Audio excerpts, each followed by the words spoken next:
ওই যুক্তির প্রয়োজনে ডাস্টবিনে ছুঁড়ে ফেলবে, তবুও মুসলমান দলিলের অনুসারী হবে। আজকে আমাদেরকে বোঝায় আধুনিক রাষ্ট্র গড়তে চাইলে ইসলামকে মাইনাস করেই করতে হবে। শুধু ইসলাম না, যে কোনো ধর্ম এটাকে মাইনাস না করলে তাহলে আধুনিক রাষ্ট্র থেকে করা যাবে না। দলিল হলো ফ্রান্স, দলিল হলো ইটালি, দলিল হলো আমেরিকা, ইত্যাদি ইত্যাদি। নাউযুবিল্লাহি মিন যালিক। অথচ আমরা বিশ্বাস করি, আরে তোরা আর কি আধুনিক হয়েছিস, ইসলাম মেনে মুসলমান হতে পারবে সর্বাধুনিক সর্বাধুনিক। তোরা যতটা অ্যাডভান্স, ইসলাম সর্বযুগে তার চাইতেও বেশি অ্যাডভান্স। তাহলে ইসলাম বিজয়ী থাকা দরকার নাকি দরকার না? কারণ ইসলাম বিজয়ী না থাকলে জাহেলিয়াত বিজয়ী হবে, মাঝামাঝি কিছু থাকবে না। যা ইসলাম না তাই জাহেলিয়াত। যেমন গালি দেওয়া স্বাভাবিক একটা ব্যাপার, বাংলাদেশে গালি দেয় নাকি? নওগাঁয় যারা থাকে এর মধ্যে জীবনে গালি দেয় না এমন লোক আছে নাকি? খুব কম, খুব কম, নাই বলবো না, খুব কম। সহিহ বুখারীতে হাদিস আছে, এক সাহাবী আর এক সাহাবীকে গালি দিয়ে বসলেন। যিনি গালি দিলেন এমন একটা কথা বললেন যেটা বাংলাদেশের বিবেচনায় খুব আহামরি কথা না। কি বললেন? ইয়াবনা সাউদা, কাইলা বেডির পুত। সাউদা মানে হলো কালো মহিলা, কালো মহিলার পুত্র। তো শুদ্ধ ভাষায় তো আবার গালি হয় না, যে সান অফ দ্য ডগ এটা বললে তো গালি হয় না, কিন্তু কাঁচা শব্দ যদি বলে ওটা হলো গালি হয়। তো এখন যদি বলে হে কৃষ্ণাঙ্গ নারীর পুত্র, এটা তো আর গালি হবে না। তো আমি বাংলায় বোঝার সাথে অনুবাদ করলাম আর কি, ইয়াবনা সাউদা কাইলা বেডির পুত। এক সাহাবী আর এক সাহাবীরে বলে ফেলেছে, কারণ আগের যুগে তারা এভাবে কথাবার্তা বলতো, এটাকে দোষণীয়, খুব আহামরি কোনো দোষণীয় ব্যাপার মনে করতো না। আল্লাহ নবী যখন শুনলেন তাকে ধমক দিয়ে বললেন, আরে তুমি কাজটা কি করলা? আইয়াতাহু বিউম্মিহি ইন্নাকা মরুন ফিকা জাহেলিয়া। তুমি তার মায়ের কথা বলে তাকে লজ্জা দিলা। তুমি এমন একজন মানুষ যার ভেতর এখনো জাহেলিয়াত রয়ে গেছে। তুমি সাহাবী, নবীর সোহবত পেয়েছে, রাদিয়াল্লাহু আনহুম ঘোষণা পেয়েছে, এই ঈমান নিয়ে মরলে জান্নাত নিশ্চিত নিশ্চিত। ওয়াকুল্লু ওয়া'আদাল্লাহুল হুসনা। তিনি শুধু একটা বাক্য বলেছেন, তো বাংলাদেশের হিসাবে বিবেচনা করলে খুব আহামরি গালি না। এর চাইতে কাঁচা গালি বাংলাদেশে বাপও সন্তানকে দেয়, দেয় না? সন্তান মাকে দেয়, দেয় না? সেই হিসাবে খুব সাধারণ গালি। কিন্তু এই গালির কারণে নবী বললেন, তুমি এমন মানুষ যার ভেতর এখনো জাহেলিয়াত রয়েছে। একদিন সাহাবীদের মধ্যে গ্রুপিং হয়ে গেল। কেমন গ্রুপিং? এক মুহাজির আর এক আনসার সাহাবী যুদ্ধের ময়দানে আপোষে তারা ঝগড়া লেগে গেলেন। ঝগড়া হয়ে লাগতেই পারে, যে কেউ যে কোনো এলাকায় গিয়েও ঝগড়া জড়াতে পারে। আমার বাড়ি সিলেট, আপনার বাড়ি নওগাঁ, সিলেটের কেউ এসে নওগাঁয় হঠাৎ ঝগড়া লাগিয়ে নিতে পারে না? পারে। তো মুহাজির আনসার সাহাবী যুদ্ধের ময়দানে ঝগড়া লেগে গেল। রাগের মাথায় মুহাজির সাহাবী আনসার সাহাবীকে একটা বসায় দিল। তো এখন দূর দূরান্ত থেকে এসে কেউ যদি আপনার একটা বসায় দেয়, আপনার তো এটা কষ্ট লাগবে, ইজ্জতে লাগবে, স্বাভাবিক। আপনি বলবেন, বেটা উড়ে এসে জুড়ে বসেছিস, আমার এলাকায় এসে আমারে পিটাচ্ছিস, এত বড় সাহস, আজকে তোর একদিন আমার একদিন। বেশ, সে আনসার সাহাবী ডাক দিলেন, ইয়া আল আনসার, হে আনসারীরা কে কোথায়, জলদি আসো, আমার পাশে দাঁড়াও, আমাকে রক্ষা করো। তো তার ডাকে আনসারীরা একে একে সবাই ছুটে আসতে লাগলো। মুহাজির সাহাবী চিন্তা করলেন, ওরা এখন সবাই, আমি মাত্র একা, সবাই মিলে যদি আমার মাইট দেওয়া শুরু করে, আমার তো নাম নিশানা বাকি থাকবে না, তাহলে একা একা মাইট খাওয়া যাবে না। তিনি ডাক দিলেন তার জাতিকে, ইয়া মুহাজিরিন, হে মুহাজির ভাইরা, মুহাজির সাহাবীরা, তোমরা কোথায়, জলদি আসো। তো এখন তার পাশে এসে মক্কার মুহাজির সাহাবীরা দাঁড়ালো, আর আনসারী সাহাবীর পাশে এসে মদিনার আনসার সাহাবীরা দাঁড়ালো। দল হয়ে গেল কয়টা? অথচ মুসলমান দল থাকা দরকার কয়টা? একটা। এক দেহ এক মাথা। নাকি আপনাদের দেশে এক দেহে দুই মাথা থাকে? নওগাঁয় দুই মাথা হলে আছেন নাকি? আমি তো কাউকে দেখতে পাচ্ছি না। এক দেহে মাথা কয়টা? একটা। কারণ এক মাথার কমান্ড মেনেই তো এক দেহ চলবে। মাথা দুইটা হলে আমার হাত, আমার পা কার কমান্ড ফলো করবে? এক মাথা বলবে কথা বল, আর এক মাথা বলবে চুপ কর। এক মাথা বলবে হাত নাড়া, আর এক মাথা বলবে হাত থামায় দে। কি করবে? দিন শেষে অচলাবস্থা সৃষ্টি হবে। এক দেশ, এক রাজা, এক জামাত, এক ইমাম। নাকি আপনাদের মসজিদে এক জামাত দুই ইমাম হয়? এক জামাত দুই ইমাম হলে একজন রুকুতে আরেকজন সিজদায়, পাবলিক কি করবে? তারা তো নামাজ ছেড়ে ভাগতে হবে, কোনো উপায় থাকবে না। তো মুসলমানকে আল্লাহ রাসূল উদাহরণ দিয়েছেন, এক দেহের সাথে এক দেহ যদি হয় মাথা একটাই থাকবে, এক জামাত যদি হয়, এক উম্মত যদি হয়, কেন্দ্রীয় নেতৃত্ব, কেন্দ্রীয় খলিফা একজনই থাকবে, তবেই না মুসলমান ঐক্যবদ্ধ থাকবে। মুসলমানের মধ্যে শাখাগত পরিচয় থাকতে পারে, তবে দলাদলি হবে না। পরিচয় তো নবী নবীর সাহাবীদের সময় ছিল সালমান ফারিসি, ফারিসি মানে কি পারস্য দেশের মানুষ, বেলাল হাবশি, হাবশি মানে কি হাবশা দেশের বাসিন্দা, কারো নাম মুহাজির, তার মানে মক্কা থেকে বা অন্য দেশ থেকে হিজরত করে এসেছেন, কারো নামে শেষ আনসারি মানে তিনি মদিনা থেকে তাদেরকে সাহায্য করেছেন। এই পরিচয়ের ভিন্নতা থাকতে পারে, আমার পরিচয় আমার বাড়ি ওখানে, আপনার পরিচয় আপনার বাড়ি এখানে, এতটুকু চলতে পারে। তো পরিচয়কে কেন্দ্র করে দলাদলি হবে, আমি এক দল আপনি আর এক দল, আপনি আমার দুশ্মন আমি আপনার দুশ্মন, এটা কিছুতেই ইসলাম সমর্থন করে না। এটাকে ইসলাম বলে না, এটাকে নিকৃষ্ট জাতীয়তাবাদ জাহেলিয়াত বলে। তো দুই দল হয়ে গেল, নবীর কানে সংবাদ পৌঁছলো, আল্লাহ নবী এসে উভয় দলকে ধমক দিলেন, মা বালু দাওয়াল জাহেলিয়া, আরে জাহেলি যুগের কথাবার্তা তোমাদের মুখে কেন, দাউহা এগুলো বাদ দাও, এগুলো ছাড়ো, ফাইন্নাহা মুনতিনা, জাহেলি যুগের কথাবার্তা বড় প্রতি দুর্গন্ধময়। এখানে জাহেলি যুগের কথা কোনটা? কোন গালিও দিল না, কোন খারাপ কথাও বললো না, একজন ডাক দিল হে মুহাজিররা, একজন ডাক দিল হে আনসাররা। তো জাহেলি যুগের কথা কোনটা? জাহেলি যুগের কথা হলো দলাদলিটা, দলাদলিটা। এই যে দুই দল হয়ে গেল, একদল আরেক দলের সাথে মারামারি করবা, যেমন বাংলাদেশেও বহু গ্রামে মারামারি হয় না, পত্রপত্রিকা আসে টেডা যুদ্ধ, টেডা চেনেন? আপনারা তো আমের দেশের মানুষ, টেডা নাও চিনতে পারেন, ওই যে মাছ ধরে আর কি, যেটা দিয়ে বৃষ্টি বৃষ্টি হলে দেখবেন নিয়া বড় একটা নিয়ে বের হয়, লাঠি লাগায় একগুলো লোহার কি লাগানো থাকে, এটা দিয়ে আঘাত করলে মাছ ধরা পড়ে। এই মাছ মারার জিনিস দিয়ে মানুষ মারে, বাংলাদেশও নজির আছে। তো নবী বলে দিলেন এগুলো জাহেলিয়াত। তো বলছিলাম ইসলামকে বিজয় করা লাগবে নাকি লাগবে না?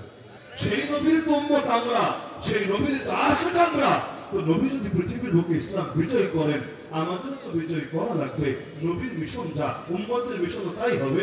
নবীর ভিশন যা, উম্মতের ভিশনও তাই হবে। নবীর পথ যা, উম্মতের পথ তাই হবে। নবীর মত যা, উম্মতের মত তাই হবে। হ্যাঁ, নবীর পথে চলার কারণে দুনিয়া যদি গালি দেয়, দেখ না, দুনিয়ার গালিতে আমাদের কি যাবে আর কি আসবে? আল্লাহ নবীর পথে চলতে গিয়ে, নবীর কথা বলতে গিয়ে ওরা যদি জঙ্গি বলে গালি দেয়, মৌলবাদী বলে গালি দেয়, টেররিস্ট বলে গালি দেয়, সাম্প্রদায়িক উস্কানিদাতা বলে গালি দেয়, যা মনে চায় গালি দেয়, কিন্তু গালি না, ওদের যদি মনে চায় হামলা করে, মনে চায় মামলা করে, মনে চায় জেলে ভরে রাখে, মনে চায় ফাঁসির কাজটা ঝোলায়, মনে চায় ইঞ্জেকশন পোস্ট করে শহীদ করে ফেলে, আল্লাহর কসম আমরা ওদের সব জুলুম মাথা পেতে নিতে রাজি আছি। আরে আমাদের পূর্বপুরুষরা আমাদেরকে পথ দেখিয়ে গিয়েছেন। এই যে কয়েকদিনের মধ্যে আল্লাহর কত খাঁটি বান্দা শহীদ হয়ে গেলেন, ইয়াহিয়া সিনওয়ার শহীদ, মরার আগেও লড়াই চালিয়ে গেলেন, ইসমাইল হানিয়া শহীদ, জীবনের শেষ সময়ও ইসলামের বিজয়ের মিশন চালিয়ে গেলেন। তো যদি এত বড় মহান ব্যক্তিত্বরাই দিনের জন্য বুকে তাদের রক্ত ঢালতে পারেন, আমাদের রক্ত তাদের রক্তের চাইতে বেশি দামে না। দুনিয়ার যা মনে চায় বলুক না, কিন্তু কারো গালির ভয়, হামলার ভয়, মামলার ভয়, জেলের ভয়, জুলুমের ভয় আমরা আল্লাহর দ্বীন এবং নবীর আদর্শ বিন্দু পরিমাণ ছাড়তে রাজি না।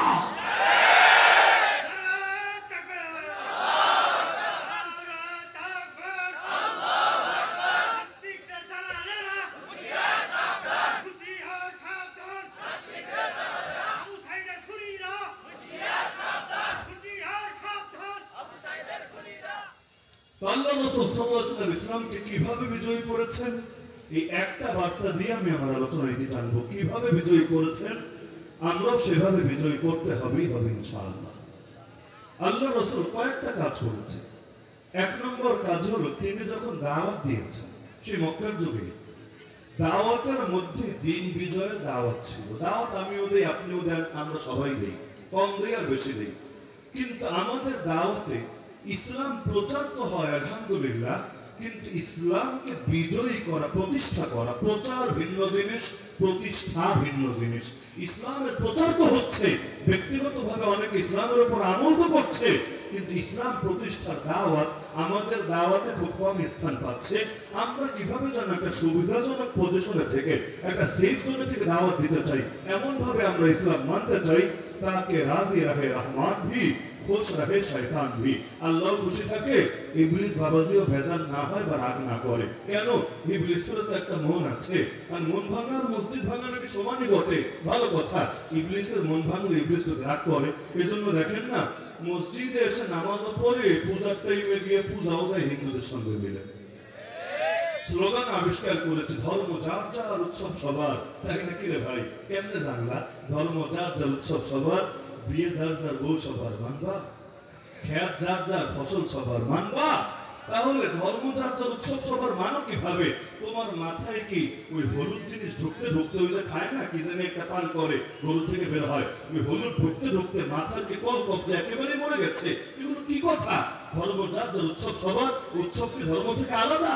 যদি এটা ধর্মের অংশ হয়, এক ধর্মের অংশ আরেক ধর্মের উপর চাপায় কিভাবে? একজনের জিনিস আরেকজনকে মানতে বাধ্য করে কিভাবে? আরে আমার ঈদের সময় তো তুমি বলো না, আমার কোরবানির সময় তো তুমি বলো না, আমার পুরো জন্মে আপনারা মুরব্বী আরো বেশি দেখার কথা আমার চাইতে, আমার পুরো জিন্দেগিতে কোন ঈদে কোন কোরবানিতে কোন নেতা, পাতি নেতা আর বড় নেতা, বেড়া নেতা আর বেড়ি নেতা, ডাইনি নেতা আর পিশাচ নেতা, কোনটারে দেখি নাই ঈদের সময় বা কোরবানির সময় ডায়লগ মেরেছে ধর্মযাত্রার উৎসব সবার। খালি পূজার টাইমে আসলে মনে পড়ে, কেন রে ভাই এক টাইমে মনে পড়ে আর এক টাইমে মনে পড়ে না, জিনিসটা তো খুব একটা ভালো মনে হচ্ছে না। মূলত বাক্য হলো ধর্মযাত্রার উৎসব খালি নেতা, উৎসব সবার না। উৎসব কার? নেতা। বলবেন কেন নেতার উপরে খেপা? কেন খেপা না, কারণ নেতা অনেক সময় সবাই খুশি করে চলতে চায়, আজান দিলে মসজিদে আসতে চায় যাতে আল্লাহ খুশি থাকে, ঘন্টা বাজলে মন্দিরেও যেতে চায় যাতে ওরাও খুশি থাকে। দেখেন না বর্তমান বাচ্চা বাচ্চা উপদেষ্টা এমন দেখা গিয়েছে যে গিয়ে ঠিকই ওদের শুধু পূজা দিচ্ছে, খালি অংশগ্রহণ না, খালি পর্যবেক্ষণ না, পূজা দিচ্ছে পূজা। তো তুমি পূজা দিলে কি আল্লাহ খুশি? তুমিও জানো আল্লাহ খুশি না, তো মুসলমান খুশি, এটাও জানো মুসলমান খুশি না, কারে খুশি করতে চাও বাবাজি? এটা কি পাবলিক বোঝে না? দাল মে কুছ কালা জরুর হ্যায়। ঈদের সময় কেন লেখে না জানেন? কোরবানির সময় কেন লেখে না জানেন? ওরা বোঝে ওই সময় যদি লেখে ওদের উস্কানির মামলা দেবে ওরা, যে ধর্মীয় উস্কানি দিয়েছে। কেন? কোরবানির সময় কি করি আমরা? নামাজ পড়ি আর গরু জবাই করি। ছাগলের কয়জনে করে? বেশিরভাগ তো গরু। নামাজ পড়ি আর গরু জবাই করি। এখন যদি বলি ধর্মযাত্রার উৎসব সবার, এই কথা শুনে আমাদের পাগল পাগল কিছু ছেলে কিছু মেয়ে ওদের সাথে গিয়ে পূজার সময় নাচে, পূজার সময় গান গায়, পূজার সময় গায়ে রং মাখায়, পূজার সময় প্রসাদ খায়, পূজার সময় ওদের মেয়েদের সাথে আড্ডা দেয়, কথাবার্তা বলে, এমনকি কেউ কেউ ডাইরেক্ট পূজা অর্চনে অংশগ্রহণ করে। মুসলমান তার দিনদারিকে বিসর্জন দিয়ে এই এক স্লোগান শুনে ওদের তাহলে ঠিকই নাচে। জিন্দগিতে দেখি নাই, আমার গোটা জন্মে দেখি নাই ওরা কোরবানির সময় এসে আমাদের সঙ্গে নামাজ পড়ে। দেখেছেন? নগে দেখেছেন? ধর্মকে বিসর্জন দিয়ে আমার কাজ কিন্তু ঠিকই করছে না। আচ্ছা নামাজ বাদই দিলাম, গরুর গোশত তো অবশ্যই খায়, খায় না? কালা ভুনা, লাল ভুনা, অথবা গরুর কলিজা ভুনা, অথবা নেহারি, কিছু একটা তো খায় নাকি? কিচ্ছু খায় না। খায় না তো খায় না, প্রত্যেক বছর আফসোস করতে ভুল করে না, ভাই রে আমাদের আব্বারে মাইরে লাইছে রে, আম্মারে কাইটা লাইছে রে। কেন? এটা তো আম্মা ডাকে, যেহেতু আম্মা ডাকে কষ্ট পেতেই পারে। দেখ দেখ মুসলমান কি করলো রে, আমার আম্মারে কাইটা লাইছে রে, কষ্ট পাচ্ছে। ঠিক আছে, তার দিক থেকে কষ্ট পাওয়াকে আমি দোষ হিসাবে দেখি না, কারণ তার চোখে যে আম্মা যে আব্বা তার মরণে সে কষ্ট পেতেই পারে। একজন সুসন্তান হিসাবে আমরা এটাকে খারাপ কিছু দেখি না। সন্তান হলে তো এমনই হওয়া দরকার যে মা এবং বাবার মৃত্যুতে কষ্ট পাবে, ভালো কথা। তো মুসলমান কেন কষ্ট পায় না নিজের ধর্ম খোয়াতে? এর চেয়ে আফসোসের কোনো বিষয় হতেই পারে না। ধর্ম যার উৎসব তার রাষ্ট্রসভা, ধর্ম যার উৎসব তার রাষ্ট্রসভা, এই এক বাক্য বললে ভেজাল থাকে না, কিন্তু এটা বলবে না, এখানে সূক্ষ্ম রাজনীতি আছে। আচ্ছা গণতন্ত্র না শিখায় যে সকল ক্ষমতার মালিক জনগণ, বলে না সকল ক্ষমতার মালিক জনগণ, যদি ওরা উচ্চ শব্দ ব্যবহার করে এটা ভুয়া, ভুল। মূল শব্দ হলো মালিক, সকল ক্ষমতার মালিক জনগণ। ওদেরকে জিজ্ঞাসা করেন তোরা বিড়ি বেচস কেন, সিগারেট বেচস কেন? গায়ে তো ঠিক অজলেখা দেশ যে ধূমপান স্বাস্থ্যের জন্য ক্ষতির কারণ, তো বিক্রি নিষিদ্ধ করতে পারিস না, কোম্পানি সিলগালা করতে পারিস না, যুক্তি কি দিবে জানেন? কি করবো হুজুর, বুঝি তো ক্ষতি, কিন্তু জনগণ চায়, আর জনগণ যেহেতু ক্ষমতার মালিক তারা যা চাইবে তা আমরা করতে বাধ্য। আচ্ছা ভালো কথা, এই যে দেশের মধ্যে নাটক সিনেমা সব জায়গায় শুধু অপসংস্কৃতি, অশ্লীলতা, গান বাজনা, বাদ্যযন্ত্রের ছয়লা, ওদেরকে জিজ্ঞাসা করেন আচ্ছা এই সমস্ত নোংরামি, শয়তানি, অশ্লীলতা, ভণ্ডামি করে রাষ্ট্রের কি ফায়দা? বিজ্ঞান দিয়ে ব্যাখ্যা করা রাষ্ট্রের কি ফায়দা, জনগণের কি ফায়দা, পুরো জাতির কি ফায়দা? কোনো ব্যাখ্যা করতে পারবে না। বলবে জনগণ চাই হুজুর, কি বা করার আছে? মদের বার খোলা আছে বাংলাদেশে, লাইসেন্স নিয়ে মদ খেতেও পারে, মদ বেচতেও পারে, আর লাইসেন্স ছাড়া খেলে পাপ হবে কেন? ওদেরকে কর না দিয়ে খেলে ওরা রাগ করবে, ওদেরকে কর দিয়ে খেলে ওরা মহান খুশি। তাহলে এই যে মদ গুলো বিক্রি করছে লাইসেন্স দিয়ে দিয়ে, ওদেরকে জিজ্ঞাসা করেন কেন করছিস? বলবে জনগণ চেয়েছে। তো কি বুঝলাম? জনগণ যা চায় তাই হয় বাংলাদেশে। এমনকি পতিতালয় বাংলাদেশে খোলা নাই, আরে নাই। জিজ্ঞাসা করেন কেন খোলা? ধর্মের দৃষ্টিতেও এটা ক্ষতি, বিজ্ঞানের দৃষ্টিতেও ক্ষতি, সমাজের দৃষ্টিতেও ক্ষতি, সব বিবেচনায় ক্ষতি। খোলা কেন? কি বলবো জানেন? জনগণ চেয়েছে, যেহেতু জনগণ ক্ষমতার মালিক, আমাদের কি বা করার আছে? অথচ আমি গ্যারান্টি দিয়ে বলতে পারবো এটা অধিকাংশ জনগণ চায় নাই। মোট জনগণ যদি 18 কোটি হয়, 1% পতিতালয় চায় নাই। আপনারা আমার কয়জন দেখাতে পারবেন গোটা বাংলাদেশ খুঁজে যারা প্রকাশ্যে পতিতালয়ের পক্ষে মত দেবে? পাবেন না। তারপর খুলে রেখেছে কেন? জনগণ চেয়েছে। যদিও জনগণ চায় নাই, এগুলো হাউন আঙ্কেল আর বেনজির আঙ্কেলরা চেয়েছে, কিন্তু নিজেরা নিজেদের নামে চালালে একটা মানুষজনের ব্যাপার স্যাপার আছে না, 2 দিন পর লিঙ্ক ভাইরাল হবে, এজন্য চালায় আর কি জনগণের নামে। ভালো কথা, কিন্তু আল্লাহ কসম করে বলি, এই দেশের অধিকাংশ জনগণ শরিয়াত চেয়েছে, ইসলাম চেয়েছে, দ্বীন চেয়েছে, কোরআন চেয়েছে, হাদিস চেয়েছে। যেটা জনগণ চায় নাই সেটাও চাপিয়েছে জনগণের নামে। যেটা জনগণ চেয়েছে, আজও চাচ্ছে, সেটা বাস্তবায়িত হতে দিচ্ছ না। তার মানে বোঝা যায় আসলে তোমরা জনগণকে মানো না, জনগণকে শ্রদ্ধা করো না, বরং তোমরা কাফের মুশরিকের দাঁড়াই ছাড়া ভিন্ন কিছু বোঝোই না।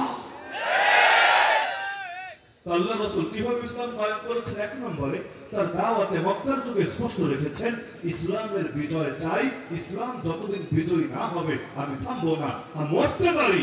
হাত্তা ইউযহিরাহুল্লাহ আও আহলিকা দুনাহু, হয়তো শরিয়াত নয়তো শাহাদাত, হয়তো খেলাফত নয়তো শাহাদাত। নবী ক্লিয়ার করেছেন, কিন্তু আল্লাহ নবী সাল্লাল্লাহু আলাইহি ওয়াসাল্লাম দাওয়াতের মধ্যে অস্পষ্টতা রাখেন নাই।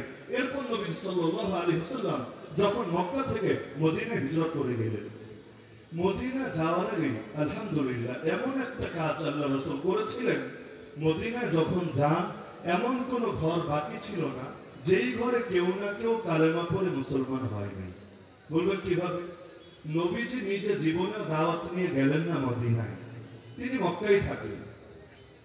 যে হারে ডানে তাকাচ্ছেন, আমিও তো চিন্তিত যে ডানে কি হয়েছে। আপনাদের ডান আমার আমার মনে হচ্ছে, সেখানে আমি চিন্তা করলাম যে জেলাপি টেলাপি বিতরণ হচ্ছে কিনা, অথবা পাবলিক হয়তো অপেক্ষায় আছে যে আরেকজন কে আসবে, তাড়াতাড়ি আসলে তো ভালো, হুজুরটা শুনতে ভালো লাগছে না। এলেমের মজলিসে অনুগ্রহ দেখানো এটা আপনার দিনের জন্য ক্ষতিকর, আমার জন্য ক্ষতিকর না, আমার সুবিধা। এখান থেকে যত তাড়াতাড়ি রওনা করতে পারবো আমার সুবিধা, কারণ চাঁপাইনবাবগঞ্জ যাওয়া লাগবে আমার টাইমের মধ্যে, কিন্তু আপনার জন্য ক্ষতিকর। এজন্য নামাজের মধ্যে, খুতবার মধ্যে, এলেমের যেখানে আলোচনা হয় সেখানে ডাইনে বামে, এমনকি ঘড়ি দেখাটা আমাদের উস্তাদরা পছন্দ করতেন না, ঘড়ির দিকে তাকানো পছন্দ করতেন না, বলতেন এটা তোমাদের জন্য ক্ষতির কারণ, আল্লাহর নুসরত থেকে মাহরুম হবে। এজন্য যে আসার এমনিও আসবে, আপনি তাকালেও আসবে, না তাকালেও আসবে। এটা আমি একদিনের জন্য বলছি না, সারা জীবনের জন্য বলছি। কথাটা আদৌ বড় জরুরি জিনিস, দিলে গেঁথে রাখবেন। যে আসার এমনি আসবে, কিন্তু আপনি যদি অনাগ্রহ প্রদর্শন করেন এটা আপনার দ্বীনের জন্য ক্ষতিকর হবে। এলেমের প্রতি যত আদব প্রকাশ পাবে, রবের নুসরত এবং রহমত তত বেশি আসবে। আর এলেমের প্রতি যত অনাগ্রহ প্রকাশ পাবে, তত আপনার এলেম কম আসবে, রবের নুসরত কম আসবে। তো বলছিলাম যে আল্লাহ রাসূল মদিনা শরীফে যাওয়ার আগে মদিনায় এমন কোনো ঘর বাকি ছিল না যেই ঘরে কেউ না কেউ কালেমা পড়ে মুসলমান হয়নি। কিভাবে? 2টা মাধ্যমে। 1 নম্বরে হজের সময় সারা দুনিয়ার মানুষ ওই সময়, ওই জাহেলি যুগেও, এমনকি নবীর দাওয়াতের প্রাথমিক যুগেও মক্কা শরীফে আসতো হজের নিয়ত। তাদের হজের সিস্টেম আলাদা ছিল, ল্যাংটা হয়ে হজ করতো, সেটা ডিফারেন্ট বিষয়, বাকি আসতো। আল্লাহ নবী সুযোগটাকে কাজে লাগাতেন, কারণ একজন আদর্শিক দায়ী দাওয়াতের কোনো সুযোগ হাতছাড়া করে না। আসলে যদি দায়ী হয়, রিক্সা উঠলেও দাওয়াত দিবে, বাসে উঠলেও দাওয়াত দিবে। জেলখানায় গিয়ে নবী ইউসুফ স্বপ্নের ব্যাখ্যা জানতে চেয়েছে 2টা ছেলে, তখন ব্যাখ্যা দিয়েছেন পরে, দাওয়াত দিয়ে দিয়েছেন আগে। তো তাই দাওয়াতের কোনো সুযোগ হাতছাড়া করে না। আল্লাহ রাসূল মক্কার যুগে বাজারে গিয়ে, ওকাজ বাজার, এই সমস্ত বাজার, জাহেল যুগের বাজার, সেখানে গিয়ে পর্যন্ত দাওয়াত দিয়েছেন। পাহাড়ের চূড়ায় উঠে উঠে দাওয়াত দিয়েছেন। কেন? যাতে করে দাওয়াতের কোনো মাধ্যম হাতছাড়া না হয়। আল্লাহ রাসূল ওই যে হজের সময় আসতো দুনিয়া থেকে লোক, আলাদা আলাদা করে দাওয়াত দিতেন। এভাবে দাওয়াত দিতে দিতে মদিনার কিছু মানুষ আলহামদুলিল্লাহ কালেমা পড়ে মুসলমান হয়ে গেল। তারা এবার গোপনে আকাবা, একটা জায়গা আকাবা, সে আকাবার প্রান্তরে গিয়ে নবীর সঙ্গে গভীর রাতে মিলিত হতো।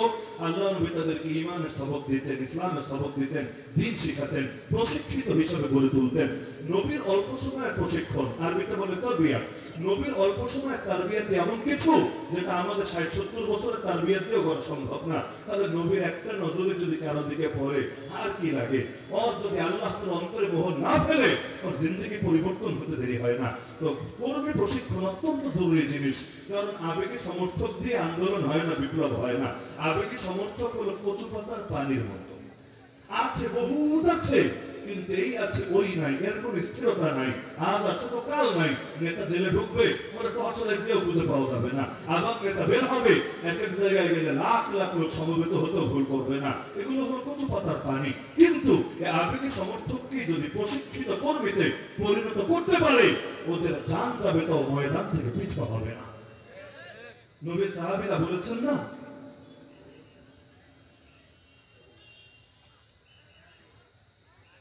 নবীর সাহাবীরা বলেছেন না যে ইয়া রাসূলুল্লাহ, আপনি যদি আমাদেরকে বারকুল বিমান পর্যন্ত নিয়ে যান আমরা আপনার সঙ্গে সেখানেও চলে যাব। আপনি যদি আমাদেরকে সমুদ্রে ঝাঁপ দিতে বলেন আমরা সেখানেও ঝাঁপ দেব।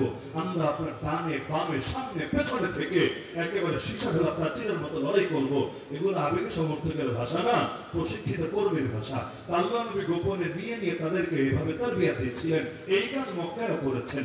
ইসলামের প্রথম মাদ্রাসার নাম দারুল উলুম দেওবন্দ না, জামে আজহারও না, মদিনা ইউনিভার্সিটিও না।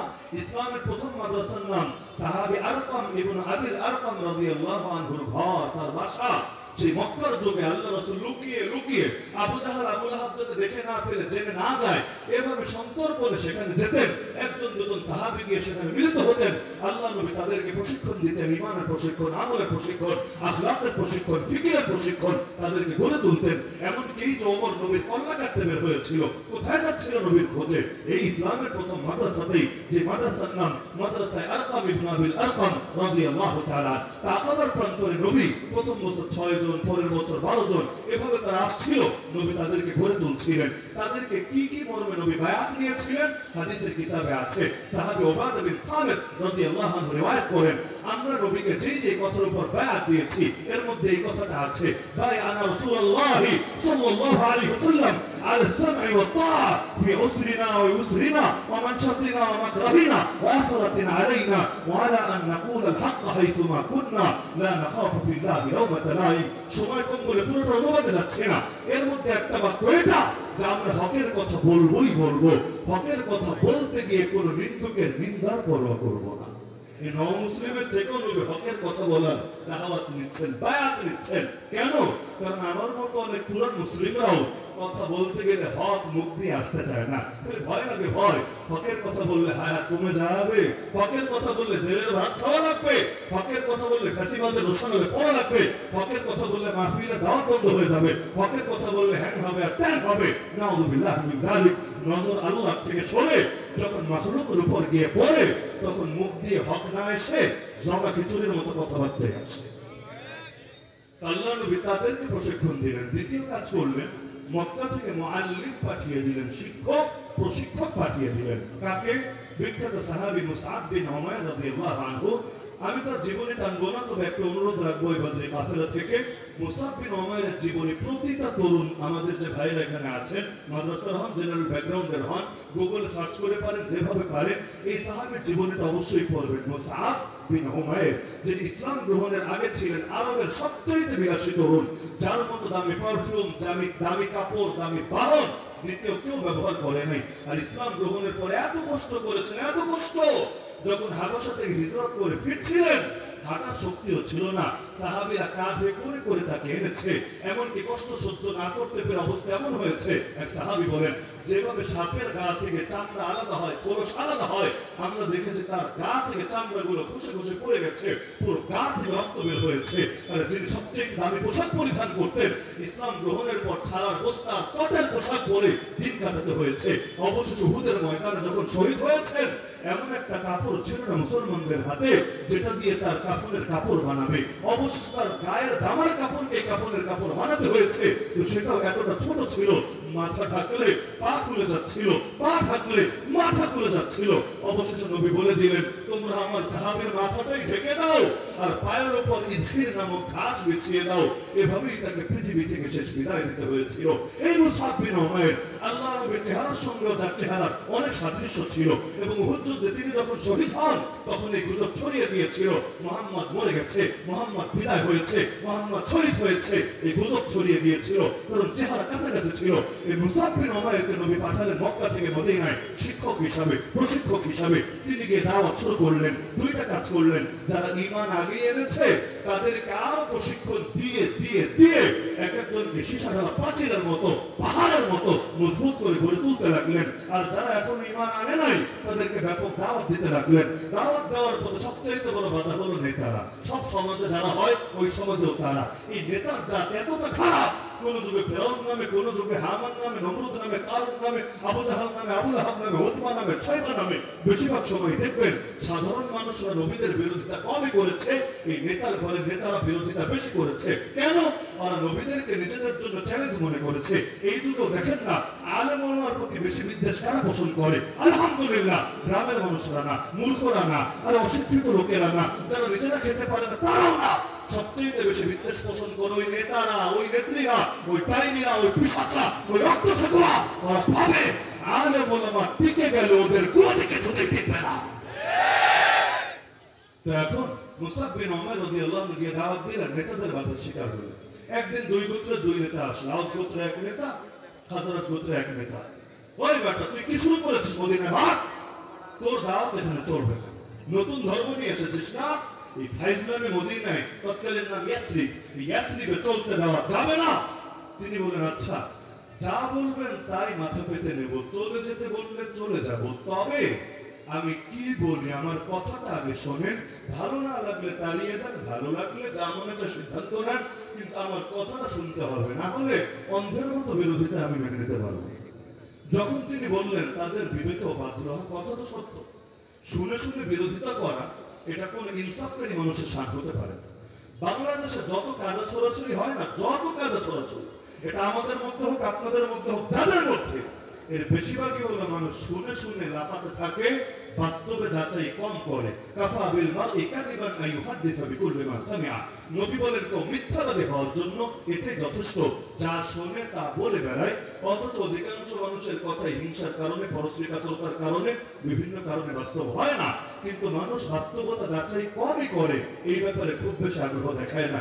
আজকে সবাই নিয়ত করুক, নিজে যাচাই করা ছাড়া অন্ধের মতো শুনে কারো বিরোধিতা করব না। আমি লিখে দিয়ে যাবো এই বদ্রী কাফিলার মাহফিল থেকে, আগামীকাল বাংলাদেশ অন্তত 50% কাদা ছড়াছড়ি থাকবে না। বিশ্ব ছয়টা। এখন তিনি বললেন যে শোনেন কি বলি। তারা বসলেন, হ্যাঁ কি বলবো বলো। তিনি ইমানের দাওয়াত দিলেন, কালেমার কথা বললেন, দ্বীনের সৌন্দর্য তুলে ধরলেন।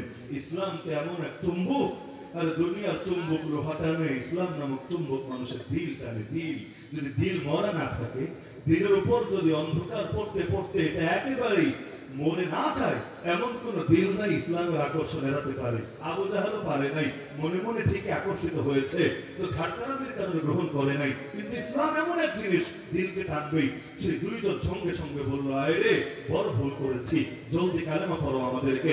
আশহাদু আল্লা ইলাহা ইল্লাল্লাহ ওয়া আশহাদু আন্না মুহাম্মাদান আবদুহু ওয়া রাসূলুহু। আর যাই কই, নেতারাই যেহেতু ফেভারে চলে এসেছে, এবার ঘরে ঘরে নবীর দাওয়াত ছড়িয়ে যেতে লাগলো। এই কাজ তো নবী করলেন যে একদিকে তাদেরকেও প্রশিক্ষিত করলেন, আবার এদিক থেকে মক্কা থেকেও মুআল্লিম পাঠিয়ে দিলেন। আরেকটা কাজ আল্লাহ করে দিলেন গায়বী ভাবে। সেটা কি? নবীজি যাওয়ার কিছুকাল আগে মদিনার দুই গোত্রে পরস্পর লড়াই হলো, সিভিল ওয়ার, গৃহযুদ্ধ হলো। গৃহযুদ্ধ হয়ে এই দলের প্রধান নেতারাও শেষ, ওই দলের প্রধান নেতারাও শেষ। গোটা জাতি চরম নেতৃত্ব সংকটে ভুগছিল। এখন নেতা কি হবে? মূল নেতা শেষ, দ্বিতীয় সারির অনেক নেতাও শেষ। এখন দ্বিতীয় সারির অল্প কিছু, তৃতীয় সারির নেতারা বাকি আছে। ওই সময় যার সিরিয়াল সবার উপরে ছিল তার নাম আপনারা সবাই জানেন কম বেশি, আব্দুল্লাহ বিন উবাই বিন সালুল, যাকে আমরা চিনি মুনাফিক সর্দার নামে। সে আছে এবার নেতা হওয়ার সিরিয়ালে, কারণ আগের নেতা শেষ। তো যেটারে আমরা মুনাফিক সর্দার বলি, ওর চরিত্র কেমন হতে পারে এটা আমার বলে দেওয়া লাগবে না, কমন সেন্স থাকলে আপনারা বুঝে আসবে। এমন টাইমে নবীজি হিজরত করে মদিনায় গেলেন। একদিকে ওদের নেতা নাই, নেতৃত্ব সংকটে, আর একদিকে মদিনাও গেলেন। এমন একটা সময় যখন প্রতিটা ঘরে ঘরে ঘরে তার অনুসারী তৈরি হয়ে গিয়েছে এবং প্রত্যেকের জনমত তার ব্যাপারে প্রভাবিত হয়ে আছে। এখন তারা চিন্তায় পড়লো কাকে নেতা বানাবে। তো নবীর পক্ষে মত আসলো যে তার মতো সুমহান চরিত্রের অধিকারী, এত সুন্দর আদর্শের অধিকারী থাকার পর দ্বিতীয় কাউকে নেতা বানানোর প্রশ্নে আসে না। আর প্রতিটা ঘরে ঘরে যেহেতু নবীর অনুসারী ছিল, কোন আন্দোলন গড়ে উঠল দাবির পক্ষে, নবী ছাড়া দ্বিতীয় কাউকে নেতা মানতে পারে না। কারণ বাস্তবতা এটাই, নবীর জীবদ্দশায় অন্য কেউ ইমাম হবে না, হতে পারবে না।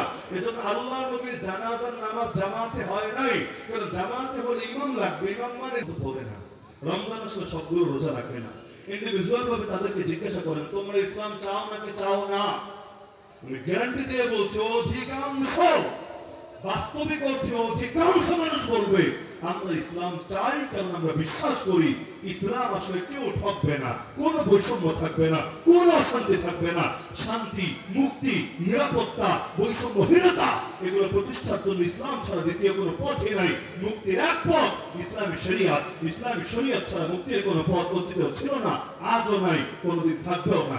এই যে ব্যাপকভাবে মানুষ ধর্মপ্রাণ, এত মানুষ ধর্মপ্রাণ হওয়ার পরেও 1757 থেকে আজ 2024, এই যে 350 বছর প্রায়, এখনো কেন ইসলাম বিজয়ী হলো না? আমার নজরে দুইটা বাধা। এক নম্বর বাধা হলো মানুষ তো মুসলমান আলহামদুলিল্লাহ, কিন্তু আমরা মুসলমানদেরকে দিন বিজয়ী করার জন্য সর্বোচ্চ যে কোরবানি দেওয়া দরকার, এই কোরবানি দাওয়াত ব্যাপকভাবে দেই নাই, মানুষদের দিল প্রস্তুত করি নাই। মানুষ রেডিমেড ভাবে পেতে রাজি, সবাই পেতে রাজি, আমিও রাজি, আপনিও রাজেন, কিন্তু এর জন্য আসিয়ার মতো কোরবানি, এর জন্য আল্লাহ নবীদের মতো কোরবানি, এর জন্য সুমাইয়ার মতো কোরবানি, বেলাল, ইয়াসির, খুবৈব, খাব্বাব রাদিয়াল্লাহু আনহু আনহুম আজমাইন, তাদের মতো কোরবানি করতে কেউ রাজি না। সবাই চায় জিবরিল আমিন এসে করে দিয়ে যাক, আমাদের আর কিছু লাগবে না।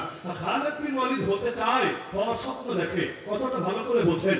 খালিদ বিন ওয়ালিদ হওয়ার স্বপ্ন দেখে এমন যুবক বাংলাদেশে কম না, তো বেলাল হাবশি হওয়ার স্বপ্ন দেখে এমন যুবক আমি খুব খুঁজে পাই না। অথচ দিনের জন্য গেলে খালিদ বিন ওয়ালিদই লাগবে না বেলালও লাগবে। আরে খালিদ মুসলমান হয়েছে কবে? মক্কা বিজয়ের পরে। আর বেলাল হাবশিদের কোরবানের বদৌলতেই তো মদিনা বিজয়, মক্কা বিজয় পর্যন্ত ইসলাম এগিয়েছে। সবাই যদি খালিদ হতে চায়, বেলাল হবে কে? সবাই যদি তারিক হতে চায়, তাহলে হুসাইন হবে কে? ইসলামের জন্য মায়ের দিতেও যেমন জানতে হয়, মায়ের খেতেও তো জানতে হয়, না হলে কাদের রক্তের উপর ইসলামের ভিত্তি দাঁড়াবে?